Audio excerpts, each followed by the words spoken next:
안녕하십니까. 반갑습니다. 박정훈 목사입니다. 우리 오늘 오랜만에 옆에 있는 사람들과 서로 한번 인사해 보실까요? 어색하지만 당신은 소중한 사람입니다. 같이 한번 인사해 보세요. 그리고 한 번 더, 당신은 화평하게 하는 사람입니다. 인사해 보시겠습니다. 당신은 화평하게 하는 자입니다. 제가 보기와 다르게 벌써 40년을 넘게 살았는데 올해 같은 무더위가 없었던 것 같아요. 제가 어렸을 때는 집집마다 이렇게 에어컨이 있지 않아가지고, 여러분들은 뭐 태어나면서부터 에어컨을 틀고 사셨는지 모르겠는데, 제가 어렸을 때만 해도 에어컨이 집집마다 있진 않았고, 좀 잘 사는 집, 좀 더운 지방에 있는 집들, 집에서 에어컨 틀지 않아도 살았던 시절이었던 것 같아요. 그게 뭐 빈부격차를 떠나서 그냥 선풍기로, 자연 바람으로도 살 수 있는 시절이었는데, 지구 온난화다 이상 기후들이 갈수록 심해지면서 앞으로 더 그런다고 생각하니까 갈수록 이제 걱정이 됩니다. 한숨만 나오는데, 우리 자녀들은 이 다음 세상을 어떻게 견디며 살아갈까, 이렇게 오늘 하루 살기도 버거운데 미래까지, 앞날까지 생각하니까 가슴이 탁 막히는 그런 한 주를 보냈던 것 같습니다.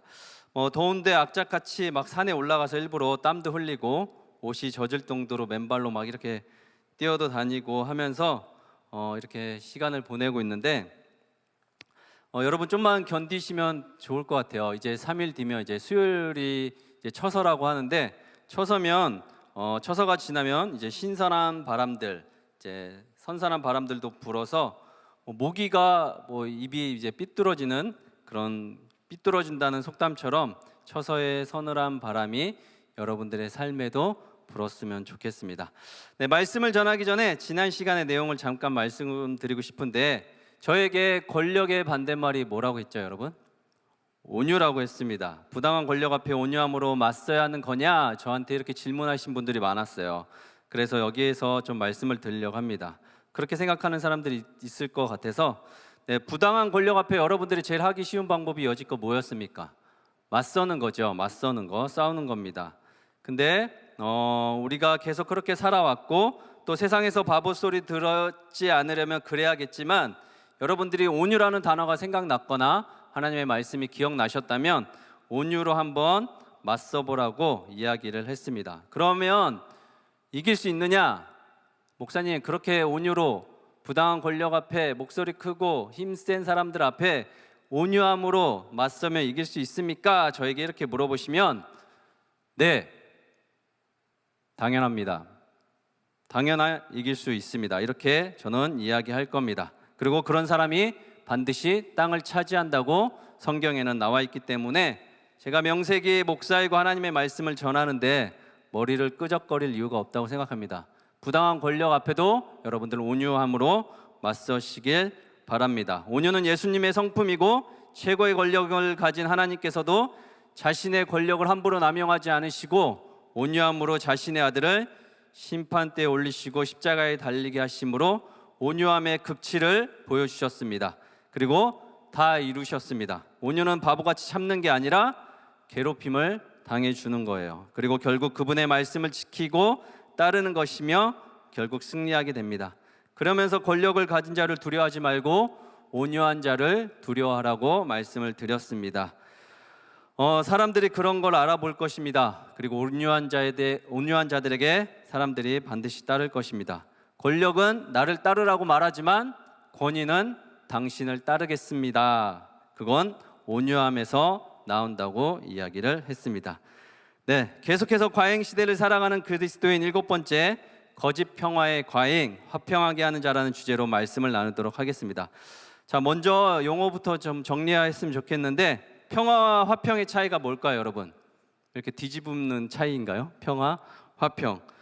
저는 세상에서 복잡하고 어지럽고 그런 게 제일 싫어서 간단 명료한 게 좋습니다. 전 세계적으로 평화가 가장 시급한 곳이 어딜까요, 여러분? 지금 러시아와 우크라이나의 전쟁, 또 전 세계 유일한 분단 국가 남과 북이 빨리 평화 통일을 이뤘으면 좋겠다고 하잖아요. 평화는 이렇게 싸우지 않는, 전쟁이 없는 상태를 말하는 거라면 네, 화평은 그보다 좀 더 상위 개념으로 사이좋게 지내는 것까지 말한다고 정의해도 될까요?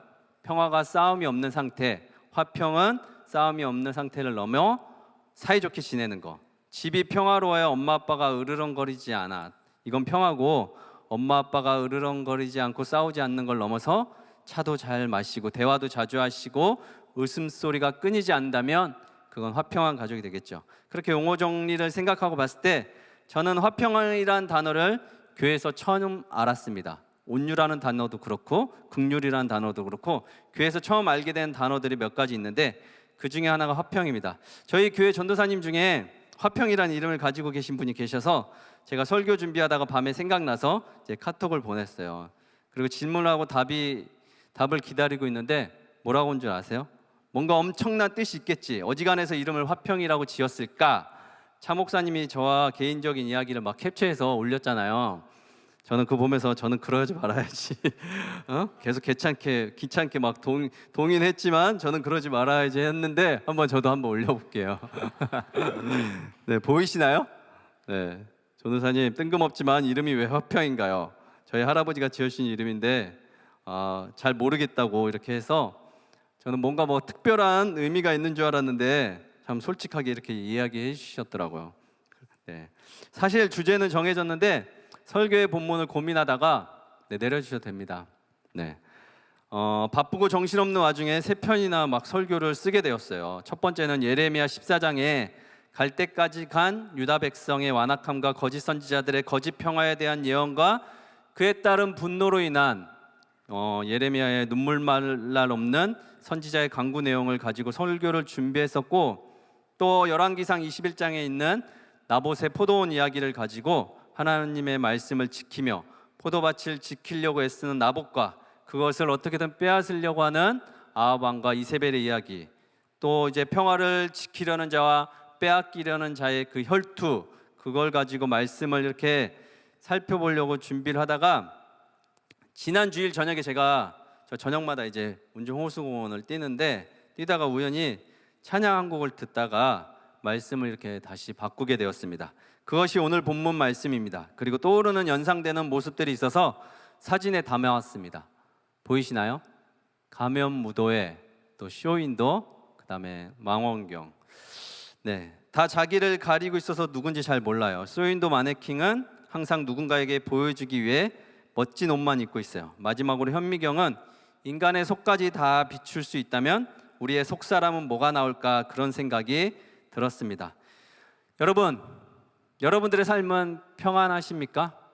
평화로우십니까? 여러분들이 속한 공동체, 가정, 여러분들이 계신 곳은 평화로우십니까? 아니면 평화로운 척하고 사십니까? 자, 과잉 시대를 살아가는 그리스도인들에게 어떤 거짓된 평화가 넘쳐나고 그런 시대 속에서도 우리가 추구해야 할 화평은 무엇인지 오늘 본문 말씀을 통해서 여러분들과 같이 생각하는 시간 가졌으면 좋겠습니다. 마태복음 9장 18절에서 21절 말씀입니다. 다 같이 한 목소리로 읽겠습니다. 시작. 예수께서 이 말씀을 하실 때 한 관리가 와서 절하며 이르되 내 딸이 방금 죽었사오나 오셔서 그 몸에 손을 얹어 주소서, 그러면 살겠나이다 하니 예수께서 일어나 따라가심에 제자들도 가더니 12해 동안이나 혈루증으로 앓는 여자가 예수의 뒤로 와서 그 곶옷가를 만지니 이는 제 마음에 그 곶옷만 만져도 구원을 받겠다 함이라. 아멘. 무슨 연관이 있는지 이제 말씀을 통해서 같이 살펴보도록 하겠습니다. 마태는 오늘 이 이야기를 다른 복음서의 저자들보다 간결하고 짧게 묘사하고 있지만 이 이야기를 더 깊이 묵상하고 싶으시다 그러면 마가복음이나 누가복음에 있는 마가복음 5장 21절 43절과 누가복음 8장 40절에서 56절 말씀을 한번 읽어보셔도 좋습니다. 회당장의 딸 야이로가 등장합니다. 성경에서 회당장의 직함을 가진 사람은 야이로와 그리스보 소스데네, 이렇게 세 사람이 등장합니다. 근데 흥미로운 것은 이들 회당장 이름의 뜻이 전통 유대식 이름이 아니라 그리스 로마의 문화에 동화된 이름의 뜻을 가지고 있습니다. 야이로는 교화하다, 깨어나다, 그리스보는 곱슬곱슬하다, 소스데네는 힘이 있는 곳에 안전이라는 뜻을 가진 이름입니다. 회당장이 뭐 하는 사람입니까, 여러분? 회당장이 뭐 하는 사람이에요, 여러분? 장로 중에서도 특별하게 뽑힌 사람으로 굉장히 높은 직책에 있는 사람입니다. 사람들에게 설교를 하거나 가르치는 일을 제외한 공예배를 위한 모든 질서와 책임을 감독하는 사람입니다. 예배의 전반적인 순서도 짜고 기도할 사람도 이렇게 하고 세우고 설교할 사람들도 선택하고 하면서 아무튼 회당 안에서 이루어지는 행정적인 전반적인 모든 요소를 맡아 관리하고 책임을 졌습니다. 한마디로 이곳 성전의 주인이나 다름이 없습니다. 그리고 결정적인 임무는 제사장이나 종교인들이 함부로 성전에 들어오지를 못하게 관리하는 역할도 했습니다. 제사장은 성전에 마음껏 들어오고 종교인들도 마음껏 들어와야 되는데 회당장은 그런 제사장이나 종교인들이 함부로 교회 회당장 안에 들어오지 못하도록 관리하는 업무도 맡았습니다. 왜 그럴까요, 여러분? 회당장이 목사님들 교회 함부로 못 들어오게 지키는 일들을 왜 그랬을까요? 이 당시 정치적으로 종교적으로 가장 평화롭고 거룩해야 할 제사장과 종교인들이 얼마나 타락했는지를 알 수 있습니다. 부끄러운 것이죠. 회당장 감시하에 허락을 받고 성전에 들어갈 수 있다는 게. 회당장은 여러분 뭐 하는 곳입니까? 유대인들의 안식일에 모이는 곳이에요. 모여서 기도하고 말씀을 읽고 하나님을 찬양하는 거룩한 성전, 교회라고요. 여러분은 교회의 가장 중요한 핵심적인 요소가 뭐라고 생각하세요, 여러분? 교회는 가장 중요한 핵심적인 요소는 평화입니다. 교회는 평화로운 곳이어야 해요. 인상 쓰고 싸우고 으르렁거리는 곳이 아니라 예수님의 평화가 가득한 곳이어야 합니다. 그 옛날 전쟁통에서도 총성이 왔다 갔다 해도 교회에서만큼은 총을 겨누질 않았습니다. 예수님은 이 땅에 평화의 왕으로 오셨고 예수님이 세례를 받으실 때 성령이 비둘기같이 임했다는 의미는 그냥 그분 자체가 평화라 그렇습니다. 그분이 계신 곳엔 정말 다툼이 없었습니다. 다툼은 지들끼리 일어났지 어떠한 모력에도 대항하지 않았습니다. 칼을 휘두르는 제자들에게 칼을 쓰는 자는 칼로 망한다고 칼을 집어넣으라고 명령하셨습니다. 저는 저희 교회 은퇴 목사님이신 정성진 목사님에게 신앙의 가치관에 많은 영향을 받았습니다. 그분께서는 하루는 공예배 때 이런 말씀을 하셨습니다. 당회에서 의견이 나눌 수는 있어도 싸우면서까지는 하지 않겠다. 교회에서 아무리 좋은 일이라도 싸우면서 할 일은 아무것도 없다고 교회의 평화를 강조하셨습니다. 교회가 특별히 많이들 다투고 싸운다고 하는데 그래서 그런지 저희 교회에서 이렇게 싸우거나 소란스러운 것을 잘 보지 못했습니다. 다시 야이로에게로 와서 그런 전통적 유대 색깔이 강한 야이로가 예수께 왔다는 것은 어떤 의미겠습니까? 평화가 상실되었다는 것입니다. 회당장으로서 아쉬울 것이 없이 평화로운 척하고 살았을지 모르겠지만 그는 큰 상실을 가지고 살았습니다. 그 당시 사람들과 합세해서 예수를 배척하고 죽이려 할 때는 언제고 지금 예수님께 도움을 구하고 있습니다. 왜냐하면 여러분 딸이 아프기 때문에 그렇습니다. 지난 시간에 여러분들에게 말씀을 드린 것 같은데 인간은 살면서 크고 작은 고통과 아픔을 겪고 삽니다. 그러나 여러분 되도록이면 이왕이면 여러분들 삶에서 겪지 말고 지나갔으면 하는 고통이 뭐라고 했죠? 여러분 제가 자식이 아픈 거라고 말씀드렸습니다. 여러분으로 인하여 태어난 존재가 아프고 고통스러우면 여러분들의 삶은 가슴은 찢어지기 때문에 그렇다고 이야기했습니다. 그리고 두 번째로 너무나도 기가 막힌 사건이 있는데 그건 12년 동안 고쳐지지 않는 혈루증을 앓고 있는 여인과 예수님께서 만나셨습니다. 유대적 관점에서 본다면 지금 이 여인은 다른 어떤 무서운 질병보다 지금 혈루증을 앓고 있다는 것이 더 비참하고 고통스러웠을 것입니다. 왜 그랬을까요, 여러분? 레위기 15장 25절에서 27절 말씀입니다. 만일 여인의 피의 유출이 그의 불결기가 아닌데도 여러 날이 간다든지 그 유출이 그의 불결기를 지나도 계속되면 그 부정을 유출하는 모든 날 동안은 그 불결한 때와 같이 부정한즉 그의 유출이 있는 모든 날 동안에 그가 눕는 침상은 그에게 불결한 때 침상과 같고 그가 앉는 모든 자리도 부정함이 불결한 때의 부정과 같으니 그것들을 만지는 자는 다 부정한즉 그의 옷을 빨고 물로 몸을 씻을 것이며 저녁까지 부정할 것이요. 아멘. 여인 자체는 물론이거니와 그가 있던 곳 만난 모든 사람들까지 부정해지는 엄청난 전염성을 가지고 있습니다. 그뿐만 아니라 하나님께 예배하고 성도와 교제하는 일체 행위들도 모두 금지되었습니다. 한마디로 아무것도 할 수 없는 평화가 단절된 채 암흑 속에서 살아야 했습니다. 12년 동안 이 여인이 가장 힘들었던 건 무엇이었을까요, 여러분? 정신적 고통, 육체적 고통, 또 심리적 고통, 무엇이었을까요, 여러분? 저는 전부 다라고 생각합니다. 그에 따른 외로움과 두려움, 복합적인 아픔을 가지고 살아야 했습니다. 평화가 깨어져 버린 이 여인의 기구한 삶만 다뤄도, 그의 개인적인 삶만 다뤄도 저는 충분히 의미가 있다고 생각하는데, 저는 좀 다른 각도로 보려고 합니다. 잘 들어봐 주십시오. 여러분, 말씀을 우리에게 적용해야 하니까 여러분, 제가 질문할 테니까 여러분 속으로 한번 대답해 보십시오. 여러분, 여기서 내가 그 당시 그곳에 있었다면 나는 저 여인을 적극적으로 도왔을 것이다. 그러니까 마음속으로 한번, 손 한번 들어보세요. 마음속으로만.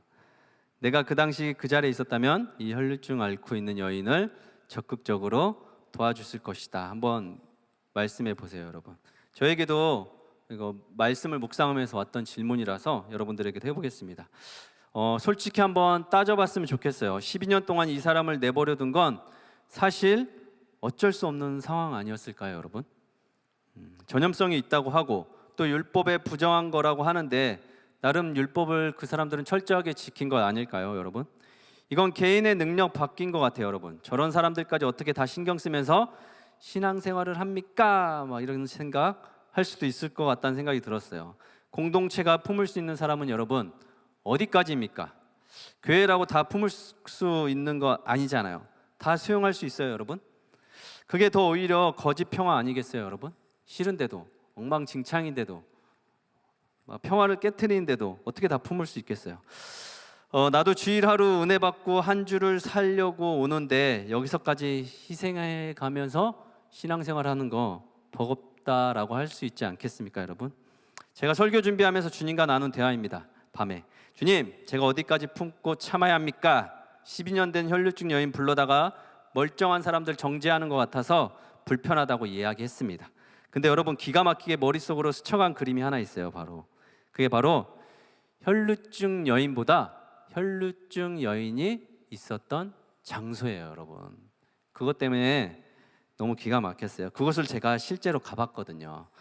저만 간 게 아니라 29명의 우리 청년들과 보고 왔습니다. 바로 어디입니까? 가버나움입니다. 왼쪽은 가버나움 교회이고 옆에는 가이사랴 빌립보인데, 저 사진을 확대해서 잘 보면 차 목사님 사진 찍고 있고 우리 회장님은 막 뒷짐지고 있고 청년들이 막 사진 찍고 있는 모습들이 저기에 보입니다. 저는 안 보여요. 왜냐하면 어딘가 돌아다니고 있겠죠. 또 뒷짐지고.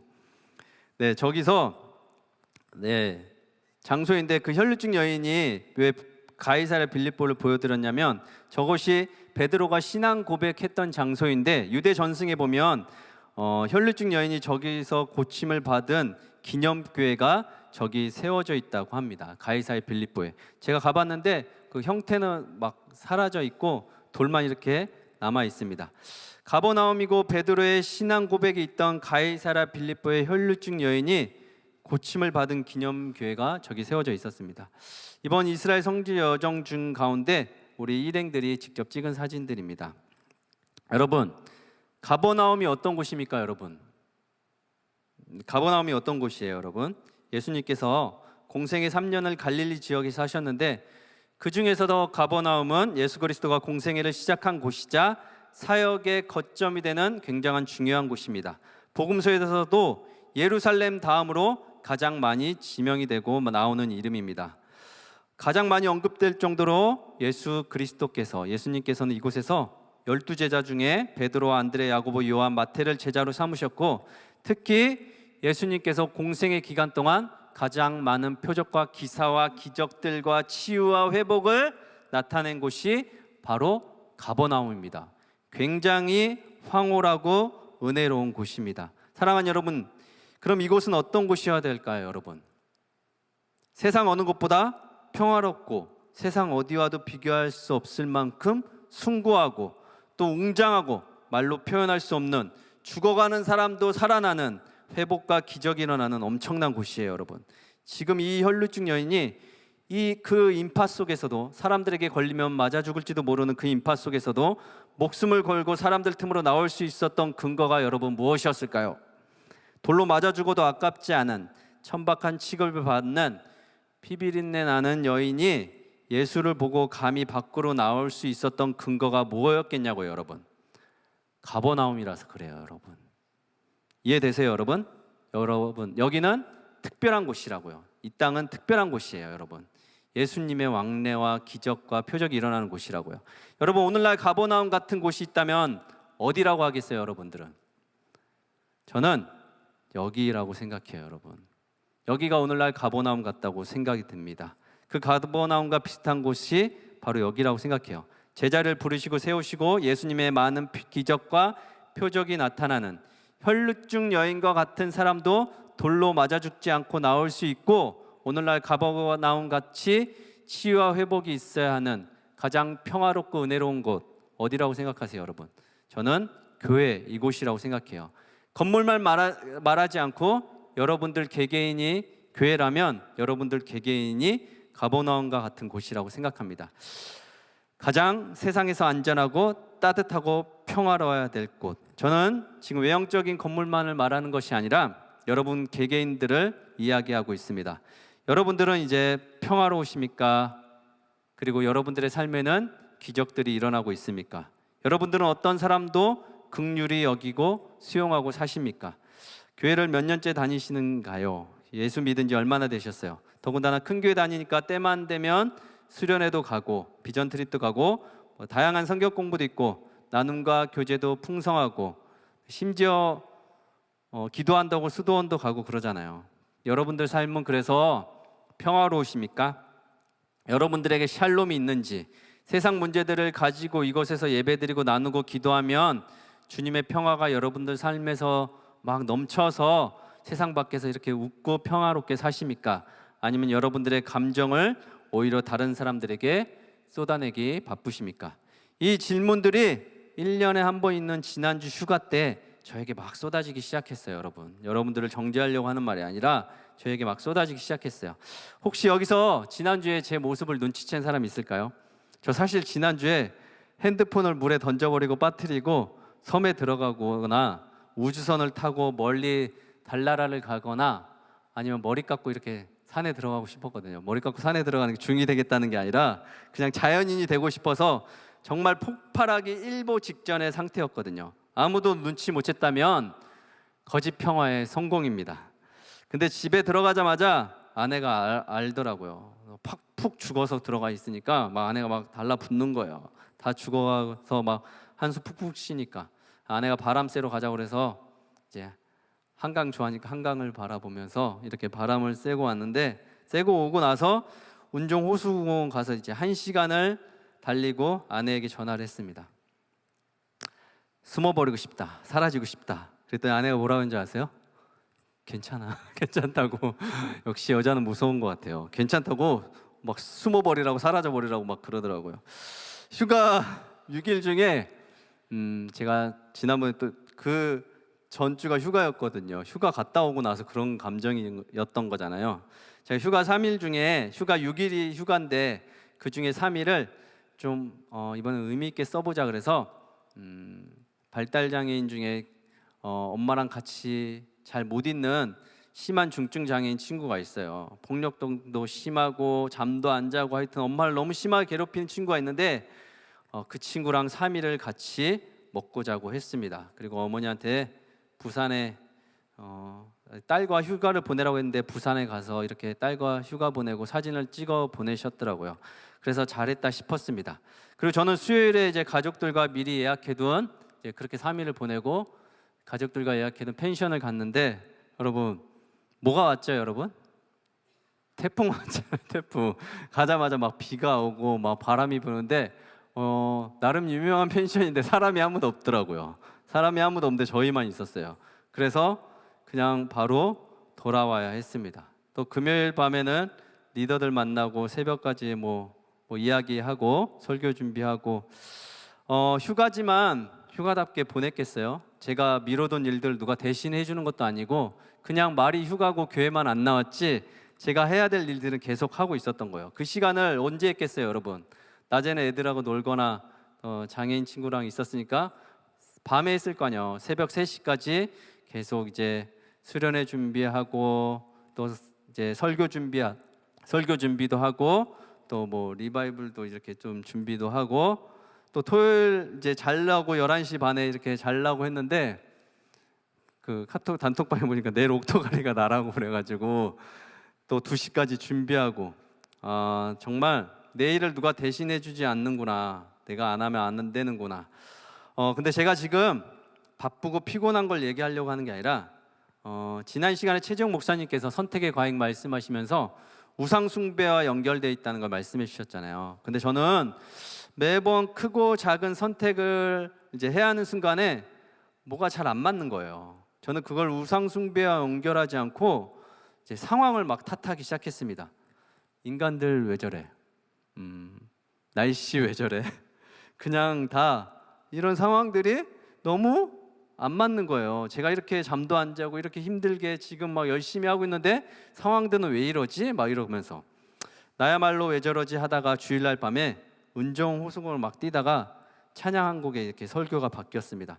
여러분, 혈루증 여인이 가버나움에 있었기 때문에 목숨 걸고 용기 있게 밖으로 나왔다는 건 제가 설명드렸으니까 이해되시죠?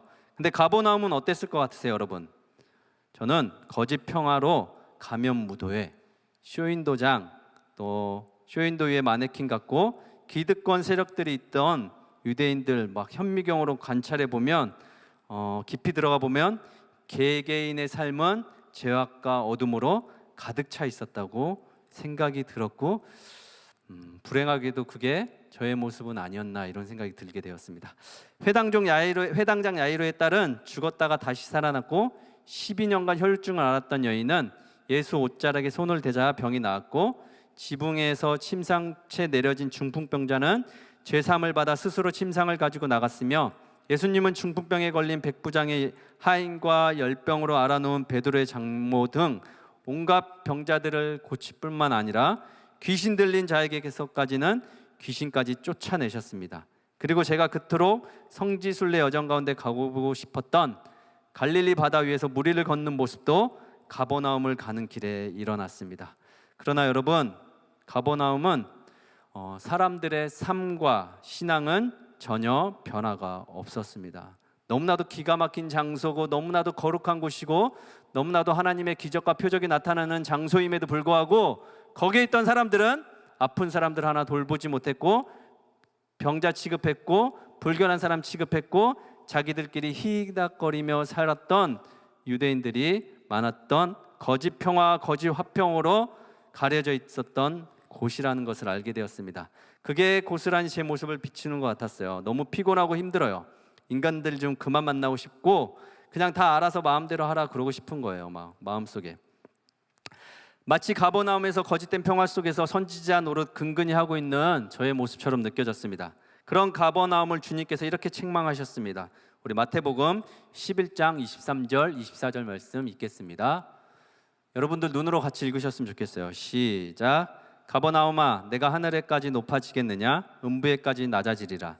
내게 행한 모든 권능을 소돔에서 행했더라면 그 성이 오늘까지 있었으리라. 내가 너에게 이르노니 심판날에 소돔 이 땅이 너보다 견디기 쉬우리라 하시니라. 아멘. 여러분, 지금 저 말씀이 무슨 말씀인지 여러분 알고 읽으셨어요? 지금 예수님께서 뭐라고 책망하신 줄 아세요? 가버나움아, 이제 먹고 살만하냐? 이제 평안하냐? 내가 가버나움에서 행했던 많은 기적을 소돔에서 행했다라면 소돔은 오늘날까지 망하지 않고 현존해 있었을 것이다. 이렇게 말하는 거예요. 그러면서 심판날에는 소돔이 가버나움보다 더 견디기 쉬울 거라고 이야기합니다. 여러분, 소돔이 어떤 곳인지 여러분 잘 아시죠? 근친상간과 우상숭배가 자연스러운 도덕적으로 타락할 대로 타락한 이제 심판과 부패의 상징이 되어버린 아주 추악하고 냄새나는 도시가 바로 소돔이에요. 근데 성지 가버나움이 심판의 땅 소돔보다도 못하다고 지금 하고 있는 거예요, 여러분. 이건 엄청난 경고입니다. 거짓 평화에 완전히 가려진 거잖아요. 사랑하는 여러분, 생각해 보세요. 무엇이 문제였을까요? 예수님이 자주 가시던 곳이고, 공생애에 예수님이 많은 표적과 기적을 나타낸 곳이고, 치유와 회복이 있던 장소예요. 근데 지금 이 땅을 주님께서 뭐라고 하시나요, 여러분? 무엇에 여기가 가려져 있었을까요, 여러분? 뭐 때문에 이 지경까지 온 것일까요, 여러분? 여러분, 야이로의 딸과 혈루증 여인이 왜 같이 묶여 있었을까요, 여러분? 한번 생각해 보시고 말씀 읽어보신 적 있으신가요? 그런 고민 해보시나요? 여러분, 야이로의 딸이 몇 살이에요, 여러분? 혈루증 여인은 몇 년 만에 밖으로 나왔나요? 둘 다 12년이에요. 그렇죠? 12살이고 뭐 누구는 12지파 12사도 그러면서 완전수라고 하는데, 저는 그게 중요한 게 아니라 둘 다 12년 만에 한 사람의 손을 잡았다 살아났다는 거예요, 여러분. 12년 동안 여러분 생각해 보세요. 가버나움에서 12년 동안 아무도 누가 손을 잡아준 사람이 없다는 거예요, 여러분. 너무 기가 막히지 않아요, 여러분? 죽은 듯 살아갔어요. 사람들이 없었나요? 그곳에? 기적이 없었어요, 여러분? 이유는 딱 한 가지예요. 거짓 평화의 과잉 시대 속에서 화평을 전해준 사람들이 아무도 없었던 거예요, 여러분. 그리고 12년 만에 화평을 전하러 온 그분을 만난 거예요, 여러분. 이곳에도 그런 분 계실지 모르겠어요. 거짓 평화 속에 가려져 내가 정말 그분을 만나고 사는지, 만난 적은 있었는지, 제대로 그분과 동행하며 걸어간 적이 언제인지 헷갈리는 분들 많으실지 모르겠어요. 그럼 오늘 이 말씀을 저에게 그리고 여러분들에게 주신 말씀이니까 곱씹어서 생각해 보셨으면 좋겠습니다. 공동체에서 나누지 말아야 할 것 2탄에 대해서 한번 이야기해 보고 싶은데요. 제가 지난 시간에 공동체에서 나누지 말아야 할 것 뭘 얘기했었죠, 여러분? 술 얘기했죠. 술 얘기했죠, 여러분. 제가 제 과거까지 오픈하면서까지 술을 나눠서 마시지 말라고 했습니다. 마시고 싶으면 어떻게 하라고 했죠? 혼자 마시라고 했어요, 여러분. 그리고 딴 사람하고 딴 곳에서 마시라고 했습니다, 여러분. 여러분, 이 공동체 이름 안에서 이 공동체에서 만난 사람들하고 절대로 같이 술을 나눠서 마시지 말라고 했습니다. 혹시라도 그 술자리에서 거룩한 이름을 함부로 오르고 내리고 하지 말라고 했습니다. 마시는 거 정죄하지 않습니다. 술 마신다고 지옥 가지 않습니다. 대신 혼자 마시든지 다른 사람들과 마시라고 이야기했습니다. 이곳에선 나누지 말라고 말씀드렸어요. 기억하시죠? 네, 이곳에서 나누지 말아야 할 것 2탄 말씀드리겠습니다. 비방과 수군거림입니다. 여러분, 인간들 모이는 곳에는 크고 작은 다툼이 있어요. 그리고 갈등도 있습니다. 사람 사는 데는 다 똑같아요. 이곳에 있는 사람이라고 똑같이 예수 믿는다고, 똑같이 성화돼서 만났다고 해도 이곳에서도 다툼이 없을 수는 없어요. 갈등도 있고 욱할 때도 있고 마음에 안 들 수도 있고 힘들고 짜증나고 못 견딜 것 같고 정말 한 대 지어받고 싶을 때도 있을지도 모르겠어요. 근데 여러분, 비방과 수군거림을 이곳 공동체 사람들끼리 나누지 마십시오. 이렇게는 돼요. 여러분들이 이곳에서 겪은 치사한 일, 억울한 일, 분한 일, 답답한 일, 같은 믿는 사람들끼리 왜 저래? 이런 일들 여러분들 집에 가서는 해도 돼요. 그리고 여러분들 이 공동체와 관련 없는 사람들과는 어디 가서 친구들과 하시든지 밖에 있는 사람들하고는 하셔도 됩니다. 단 이곳 공동체 안에 묶여있는 사람들끼리 수군거리거나 비방거리거나 함부로 남을 여기 있는 사람들끼리 욕하지 마십시오. 이해되셨나요, 여러분? 다른 데 가서는 하셔도 돼요. 나라님도 욕하는데 집에 가서 대통령 흉을 보고 누가 뭐라고 하겠어요. 그러나 이곳 안에 있는 사람들끼리 이곳 안에 있는 다른 사람을 뒤에서 함부로 비방하거나 욕하지 마십시오. 공동체의 평화가 깨져버립니다, 여러분. 욕하실 분들 정말 답답한 사람들 있을 수 있어요. 집에 가서 욕하시고 언니 오빠에게 욕하시고 이것과 관련되지 않은 다른 사람들과 나누셨으면 좋겠습니다. 공동체의 평화를 여러분들이 지켜주셔야 합니다. 네, 이제 22절, 26절 말씀 함께 읽겠습니다. 시작. 예수께서 돌이켜 그를 보시며 이르시되 딸아 안심하라 내 믿음이 너를 구원하였다 하시니 여자가 그 즉시 구원을 받으리라.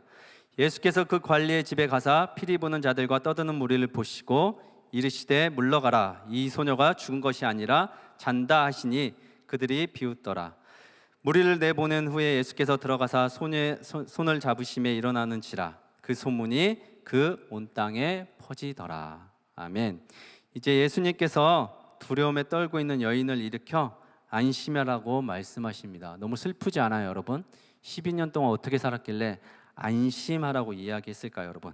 죽을 각오로 나에게 찾아온 너의 믿음이 너를 구원했다고 말합니다, 여러분. 여러분, 예수님은 너무나도 좋으신 분이지만 인격적인 분이세요, 여러분. 여러분들이 믿음도 없는데 억지로 여러분들을 막 끌어당기지는 않으십니다. 대신 옷가에 손만 가져다 대는 작은 믿음이 있을지라도 여러분들의 믿음을 보이셔야 합니다. 수련회도 주님을 만나겠다는 기대하고 사모하는 마음으로 자발적으로 적극적으로 참여하십시오. 억지로 끌려가듯이 가지 마시고 여러분들이 사모하는 마음, 갈망하는 마음, 그 마음 한 가지는 가지고 여러분들이 수련회에 참여하셨으면 좋겠습니다. 그래도 어쩔 수 없이 못 가는 사람들이 있을 수 있죠. 그 공동체는 가고 싶어도 가지 못하는 사람들을 좀 배려해 주셔야 합니다. 여러분들이 받은 은혜를 그분들에게 잘 흘려보내야 합니다. 피리를 불며 장례 절차가 진행되는 곳에서 주님께서 지금 잠자는 사람 앞에서 뭐 하는 거냐며 누워있던 자를 일으켜 세우십니다. 믿지 않는 사람들이 비웃는 건 당연하니까 너무 신경 쓰지 마시고 일일이 대응하지도 마시고 흘려보낼 건 흘려보내십시오. 비로소 주님은 소녀의 손을 잡고 일으키시고 기적이 일어났습니다. 주님은 원치 않으셨지만 자연스럽게 주님에 관한 소문은 가버나움뿐만 아니라 온 이스라엘과 열방에까지 이제 퍼지기 시작했습니다. 오늘 야이로의 딸과 혈증을 앓고 있는 여인을 보면서 평화의 원리를 한 가지 깨달은 것이 있습니다. 진정한 평화가 지속되려면 무엇이 필요한지 깨달았습니다, 여러분. 여러분, 세 겹줄 원리에 대해서 들어보셨습니까? 전도서 4장 12절 말씀입니다. 한 사람이면 패하겠거니와 두 사람이면 맞설 수 있나니 세 겹줄은 쉽게 끊어지지 아니하느니라. 아멘. 네, 여러분 이 말씀을 여지껏 어떻게 이해하셨습니까? 세 사람이 합심하면 기능적 요소로 또 기도하고 말씀과 찬양 가운데 뭐 그렇게 끊어지지 않을 거라고 여러분 세 사람이 모이거나 기도하고 말씀과 찬양을 가지고 있거나 이러면 끊어지지 않는다고 이해하셨습니까? 나와 다른 어떤 사이에 주님을 여러분 초청하십시오. 주님의 옷자락을 만지셔야 합니다. 지금 혹시라도 이곳에서 교제하는 형제자매 있다면 둘 사이에 주님이 계셔야 합니다. 직장에서 혹은 가정에서 여러분들이 연결되어 있는 삶의 영역에 주님이 그 가운데에 중심을 잡고 계셔야 합니다. 그럼 끊어지지 않습니다. 다윗 하면 떠오르는 인물 누가 있습니까, 여러분? 다윗 하면 요나단입니다. 우리 사무엘상 20장 42절 말씀 읽겠습니다. 시작. 요나단이 다윗에게 이르되 평안히 가라. 우리 두 사람이 여호와의 이름으로 맹세하여 이르기를 여호와께서 영원히 나와 너 사이에 계시고 내 자손과 내 자손 사이에 계시리라 하였느니라 하니 다윗은 일어나 떠나고 요나단은 성읍으로 들어가니라. 아멘. 드디어 사울이 죽고 다윗과 요나단에게 평화가 찾아왔습니다. 그러나 그 평화의 근본적인 요소는 주님이 함께 계셔야 한다는 것을 다윗과 요나단은 잘 알고 있었습니다.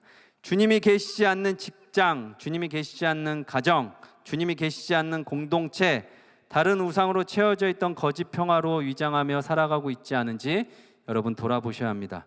주님이 아닌 다른 여러분들이 생각하는 안정적인 요소들은 거짓 평화일 수가 있습니다. 그것들 여러분들이 찾으셔서 반드시 제거하셔야 합니다.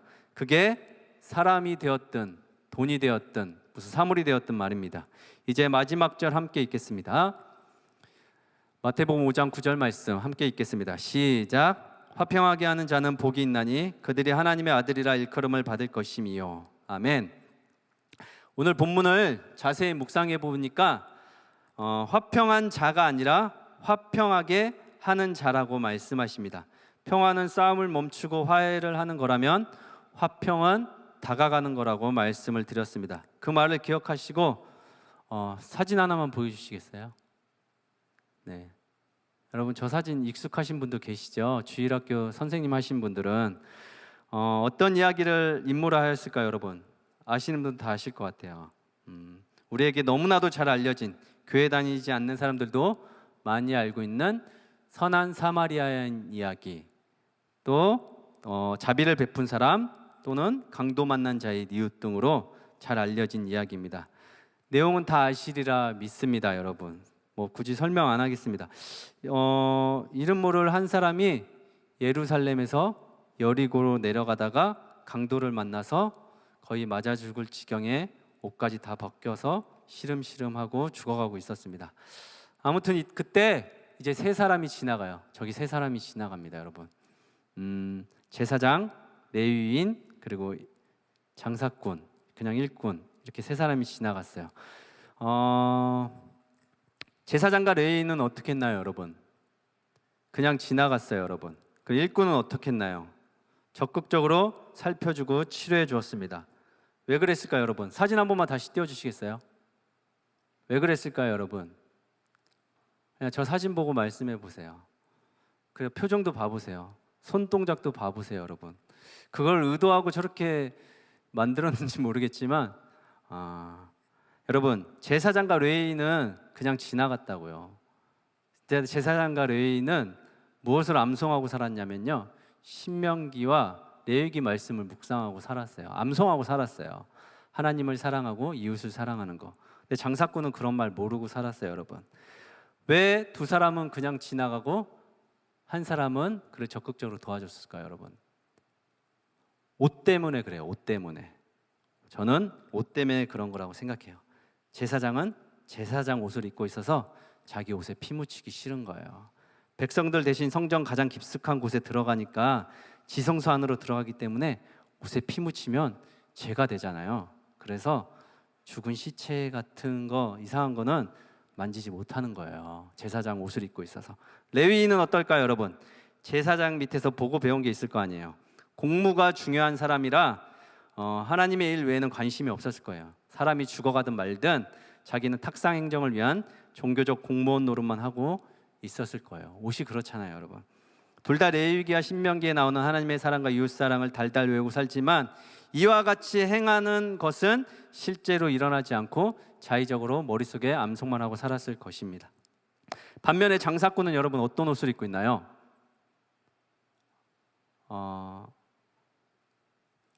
장사꾼은 어때요, 여러분? 장사꾼 옷은 어떨 것 같아요, 여러분? 장사꾼은요, 여러분 아무 옷이나 입어도 됩니다. 그리고 모든 사람들에게 친절해야 합니다. 그래야 먹고 살 수가 있어요. 이 사람은 그냥 몸에 친절히 배어있는 사람 같아요. 그리고 여기도 가버나움 지역처럼 지역적 특징이 있어요. 예루살렘 꼭대기와 여리고 가장 아래예요. 그 중간에 사건이 발생한 거예요. 자, 제사장과 레위인은 어디 있었나요, 여러분? 예루살렘 꼭대기에 있었어요, 여러분. 그곳은 어떤 곳입니까? 성전이 있고 차례를 지내고 제사를 지내고 각종 종교적 판결이 내려지는 입법기관도 있고 유대인들이 많은 그런 곳이에요. 그리고 여리고는 어디에 있습니까, 여러분? 가장 아래에 있어요. 제가 이번에 예루살렘과 여리고도 다녀왔는데 정말 가장 높은 곳에는 예루살렘, 가장 낮은 곳엔 여리고가 있더라고요, 여러분. 근데 누가 화평하게 했습니까? 도대체 제사장과 레위인은 뭡니까? 고상한 예루살렘에서 도대체 무엇을 배우고 살았겠습니까, 여러분? 여러분, 예수님을 경험하고 만나고 싶으시면 어떻게 해야 되는지 아세요, 여러분? 여러분들 가장 낮은 곳으로 가면 돼요. 가장 밑으로 가시면 돼요. 자기 옷을 벗고 가장 낮은 곳으로 가면 됩니다. 여러분, 예수님은 저 셋 중에 어떤 옷을 입으셨을까요? 저걸 막 설명하는 분들도 계시는데 저는 아무 옷도 입지 않으셨다고 생각해요. 그리고 오히려 벌거벗은 사람들 옷을 입혀줘서 그랬다고 생각이 됩니다. 이제 말씀을 마무리하도록 하겠습니다. 네, 제가 도서관에서 설교를 준비하다가 흥미로운 책을 하나 발견했어요.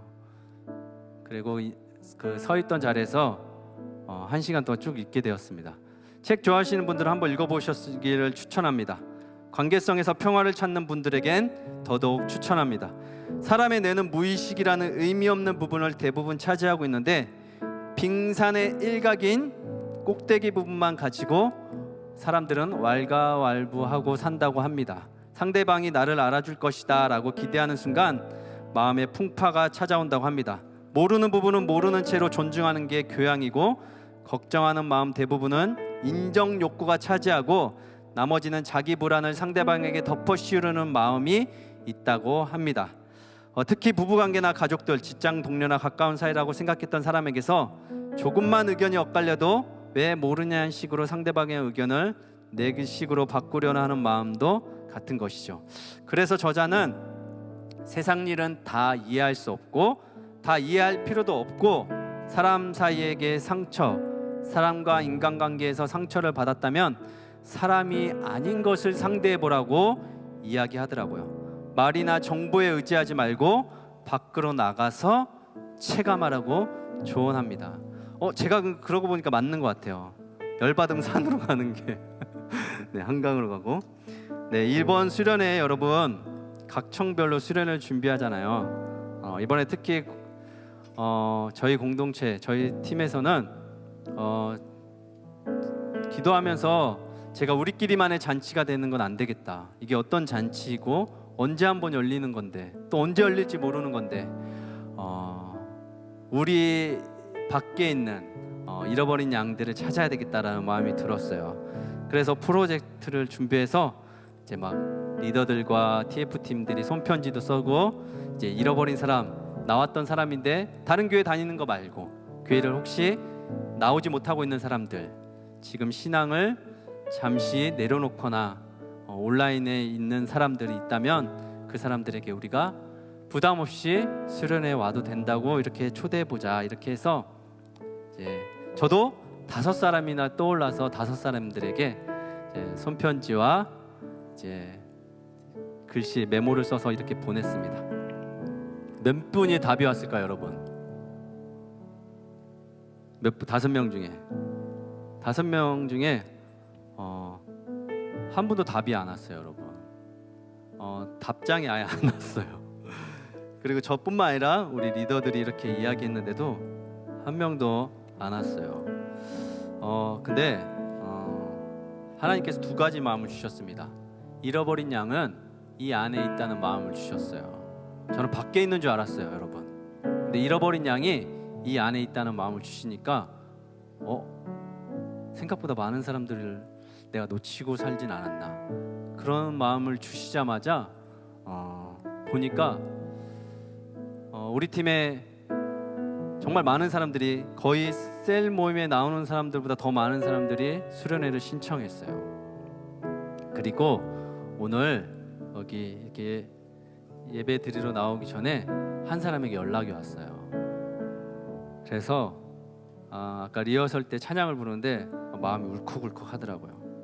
여러분, 평화는 절대적이야 하지만 상대적으로 작용합니다. 전쟁과 평화는 동전의 앞뒤처럼 같이 공존하면서 살아가는 거예요, 여러분. 이곳이 평화로운 성전입니까, 여러분? 평화로운 곳이에요? 제가 말 한마디 하면, 내가 행동 하나 거칠게 하면 이곳의 평화는 완전히 사라지고 깨어져 버립니다.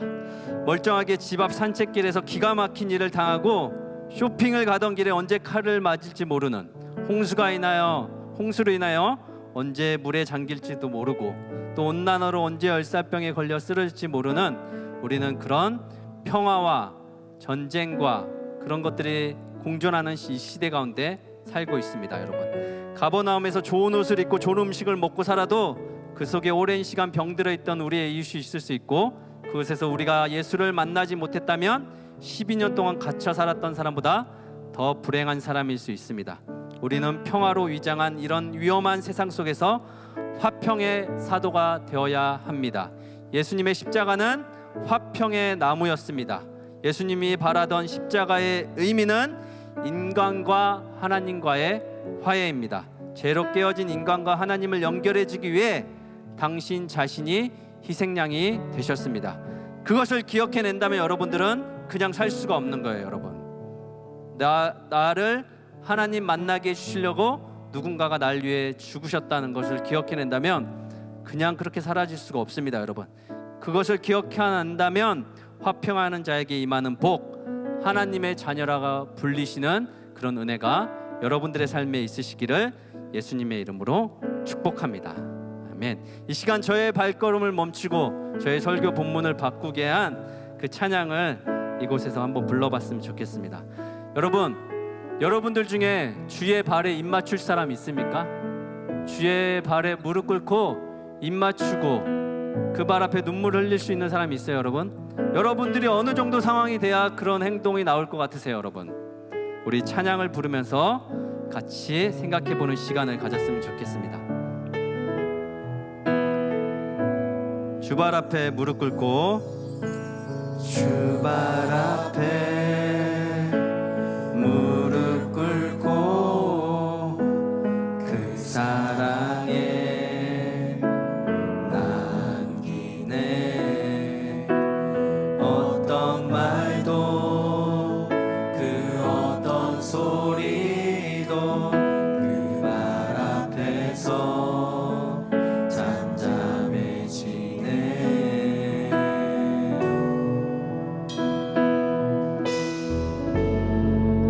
주 나의 사랑 그 발 앞에 앉아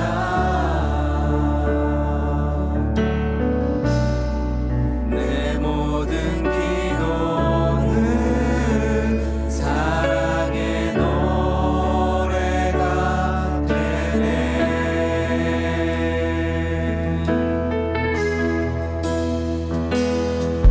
주의 옷자락 만지며 주의 두 발을 씻기며 주님 그 발에 입 맞추며 나의 왕관을 놓으리. 주의 옷자락 만지며 주의 두 발을 씻기며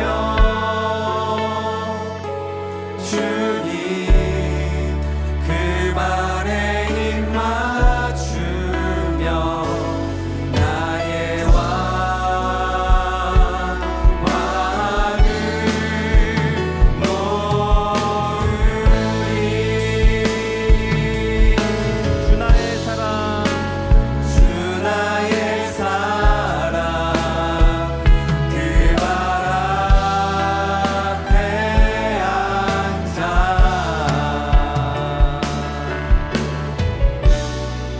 내 모든 기도는 사랑의 노래가 되네. 주의 옷자락 만지며 주의 두 발을 씻기며 주님 그 발에 입 맞추며 나의 왕관을 놓으리. 주의 옷자락 만지며 주의 두 발을 씻기며 주님 그 발에 입 맞추며 나의 왕관을 놓으리. 우리 마지막으로 목소리로만 한번 찬양하겠습니다. 주의 옷자락 만지며 주의 옷자락 만지며 주의 두 발을 씻기며 주님 그 발에 입 맞추며 나의 왕관을 놓으리. 주의 옷자락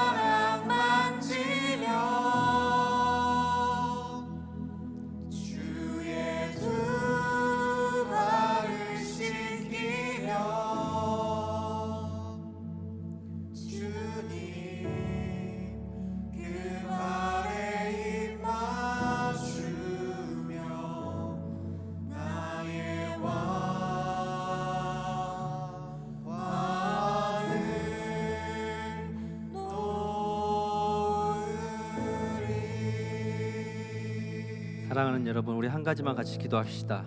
주의 발에 입 맞출 수 있는 사람은 자신의 왕관을 내려놓는 사람입니다. 여러분, 자신이 쓰고 있는 거짓된 평화의 왕관을 내려놓으시고 주님 앞에 겸손하게 나아갑시다.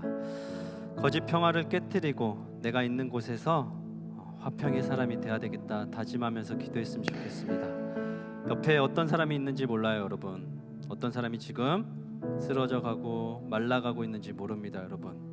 여러분들의 왕관을 쓰고 있어서 그런 사람들이 안 보일 수도 있어요. 여러분, 예수님께서 나를 위해 십자가를 지시고 하나님과의 화평을 위해 피 흘려 죽으시고 우리를 하나님과 화해시키기 위해 모진 고난과 수모를 당하셨습니다. 여러분들 그것만 기억해내신다면 우리가 화해 못할 사람들이 없고 또 평화를 누리지 못할 이유가 없습니다. 하나님, 이 시간 한 가지만 기억나게 해주십시오. 내가 평화를 이루고 살아야 될 곳이 어디입니까? 하나님, 내 마음 가운데 왜 이렇게 평화가 없는지 주님 발견하게 하여 주시옵소서. 하나님, 살고 죽는 것이 이 마음에서 결정나는데 내 마음이 평안하지 않습니다. 하나님, 이 마음을 고쳐주시고 내가 있는 땅에서, 내가 밟고 있는 곳에서 화평의 사도로 살아갈 수 있게 달라고 이 시간 같이 한 목소리로 기도하도록 하겠습니다. 기도하겠습니다. 살아계신 아버지 하나님, 거짓 평화가 가득한 이 시대 가운데 하나님, 저를 불러주신 땅에서 제가 만나게 해주신 사람들 앞에서 평화의 사도가 되어서 주님, 나에게 맡겨진 사람들을 평화로 품고 사랑으로 품고 살아갈 수 있도록 도와주시옵소서. 많은 사람들 가운데, 많은 그런 일들 가운데 하나님, 내 마음과 내 평화가 깨어지지 않도록 주님을 기억하고 주님의 삶을 따라갈 수 있도록 주님 함께하여 주시옵소서. 주님께서 나의 발걸음 한 사람 한 사람을 인도하여 주시고 나의 발걸음 가운데 주님께서 평화로 덧입혀 주실 것을 믿습니다. 하나님, 위장된 이 시대 가운데 언제 어떤 일들이 벌어질지 모르는 이 시대 가운데 주님, 평화로우신 주님을 기억하며 모든 삶 가운데 나의 삶을 올려드릴 수 있도록 주님 함께하여 주시옵소서. 주님께서 일하실 것을 믿습니다. 주님 어서 오시옵소서. 살아계신 아버지 하나님, 우리 청년들이 밟는 땅과 만나는 모든 사람들 가운데 평화의 사도로 살아갈 수 있기를 원합니다.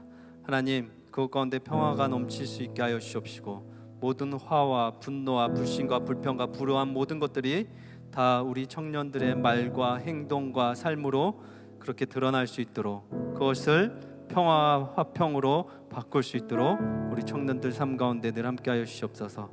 주님, 이 시대 가운데 언제 무슨 일이 일어날지는 모르는 그런 불안한 시대 가운데 예수님께서 이 땅 가운데 어떤 목적으로 오셨고 예수님을 생각하면 우리에게 어떤 마음이 들어야 되는지를 이 시간 우리 청년들이 기억하고 삶에서 누리고 살아갈 수 있도록 우리 청년들 가운데 늘 함께하여 주시옵소서. 주님께서 그렇게 하실 것을 믿고 감사드리며 살아계신 예수님의 이름으로 기도드립니다. 아멘. 지금은 우리의 생명 되신 우리 주 예수 그리스도의 은혜와 하나님의 크신 사랑과 보이진 않지만 지금도 나와 늘 함께 하시는 성령 하나님의 감화 감동 역사 충만하심이 화평의 나무를 심고 의의 열매를 거두리라 다짐하며 나아가는 우리 사랑하는 거룩한 빛 광성교회 청년들 머리 위에, 이 말씀을 듣는 모든 사람들 위에, 수련회를 앞두고 헌신하고 준비하는 공동체 위에 지금부터 영원토록 함께 하시기를 간절히 축원하옵나이다. 아멘.